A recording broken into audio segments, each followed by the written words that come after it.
new channel. I am going to be showing you guys how to do a carb clean today on this Johnson 30 horse. And usually when motors don't run, it's usually because the carb's dirty. I haven't even attempted to start this one because I always, whenever I get something that's been sitting for a while, I always just go ahead and clean the carb. So I'm going to show you guys once I get this thing opened up. So usually the covers just slide off in some sort of way. A lot of the covers are different, so just kind of try to figure out what yours looks like and how to take that off. Just a little bit of messing around can help you figure it out. So now that I got the cover off, we are going to be next looking for the carb, which is usually next to this front panel here. Some of them have a panel, some of them have just like little dials and stuff, and the choke is usually up there because the choke is connected to the carb. So we just gotta follow that choke all the way to the carb.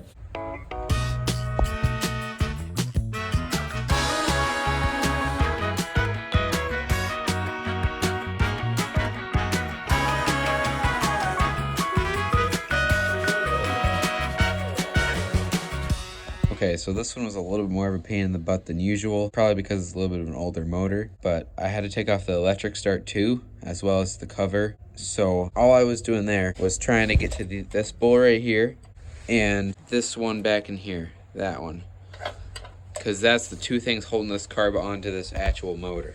So now I'm going to take off the carb.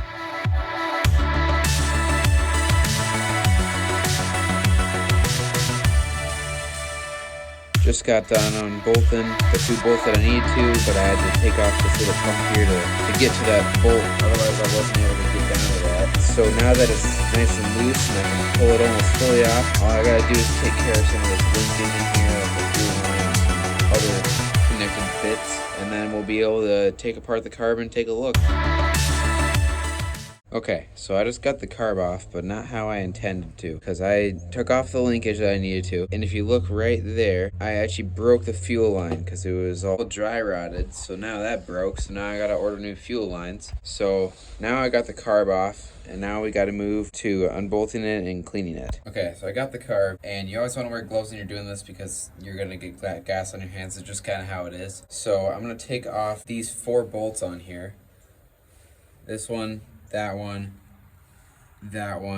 and this one. And I'm going to take off those 4 bolts, and now I'll open up the float bowl, which I'll show you guys in a second. And I'm doing this over something else so I can catch all of the gas, because sometimes they're full, sometimes they're not. It depends on if they try to start it, or if whoever had it was trying to start it, or what all happened with that. And I can already see that I'm going to have to order some new gaskets for this, because they are looking pretty cracked right now, and I think it probably could use a cleaning because this thing hasn't ran in a long time, or hasn't even been started in a long time. Okay, I got all those bolts off. Now sometimes this cover can be very difficult to get off if the gasket is bad, so you just want to be very careful so you don't break anything, and you want to try to just pry it open. Oh, this one came off pretty easily. Okay, so the carb is now open, and if you see this is a cork float, and usually, oh, there's some gas dripping out. Usually people upgrade these to plastic floats, which if you guys, well, you guys will see this in a later video, but I'm not gonna do that in this video because we're focused on cleaning it today. So assuming everything's all good in here for you guys, we'll just get to cleaning after we get this thing taken apart. So this is the float bowl. We'll have to get this little spray down. And then next we can take out the jet. The jet is right here. It's this little, that part right there. I think it's brass, a little brass part. I don't know for sure if it's brass or not, but ooh, that one's really tight in there. There's the jet, a little hole in there. So now we're just gonna also clean out the inside of that. And now we just gotta take off this little glass bowl here. And make sure all these parts stay super clean because your engine will get all clogged and it won't run if these are all dirty. So make sure you're keeping a clean space. And for these older engines, I don't know why, but they have this little glass thing, and you just unscrew this top part, and that just kind of folds down so it's out of your way. And then this glass bit just pops off, so you gotta be very careful, because it will just come off whenever it wants. So you just kind of gotta pop it open, dump out the gas, and there's your little glass bowl. Also have to clean that. There's the inside of it. There's the inside of the carb, if you can see that. There's the other side. So this is an overall pretty clean carb. So I'm just not gonna worry about this float, because if you look at it, there's this little linkage in there, right here, that needs to go up and down. And it's like a little thing that plugs this little hole and lets gas in. And once this thing fills up, it'll go like this and it'll plug that little hole. And then once it uses up that gas, it'll go down and then it'll let more gas in. So that's a really key part to keep clean and make sure that it actually works, because if it doesn't work, you won't have gas in your engine and it won't run. So we're gonna get to spraying this thing down and then go back to reassembly. Alright, so we want to take off the float too, so that doesn't get all messed up. This is just it's just a little pin that comes out, and then that releases the float along with that little piece there. That plugs the little hole in there. You can also clean that out in there a little bit too.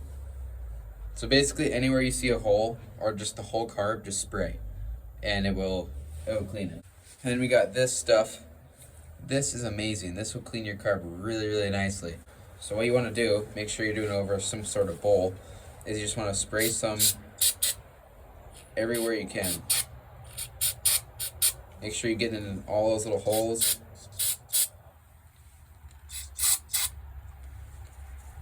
Just everywhere.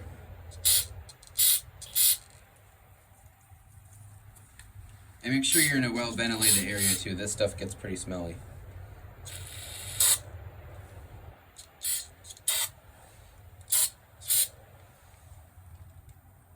And then usually when it comes out, it's kind of a gross color. I don't know if you guys can see that or not, but it doesn't look the greatest. So, and this stuff is some dangerous stuff, so you want to have for sure gloves on, and just be really careful with where it ends up. I'll show you in a second. I'm sure it will happen. My gloves will probably start shriveling up. Yeah, look at. My glove is starting to shrivel up, and eventually it'll just go away. So you want to make sure you have some nice gloves on when you're doing this stuff. So we're going to take the float and we're going to put it back on. And if the carb is really bad, this one's not that bad. But if it's really bad, you can soak it a few times and brush it out and soak it more and do all sorts of stuff to get it as clean as you possibly can. And eventually it will get clean. Sometimes it takes a little bit more work than others. I kind of wish this one was really dirty so I could show you guys, but this one's not really that dirty. So we'll just put this thing back together real quick. Put that glass bowl back on. And screw that down. Make sure that's nice and tight. Here we go. Now we gotta put the jet back in. Make sure that's nice and tight. Not too tight though. Perfect.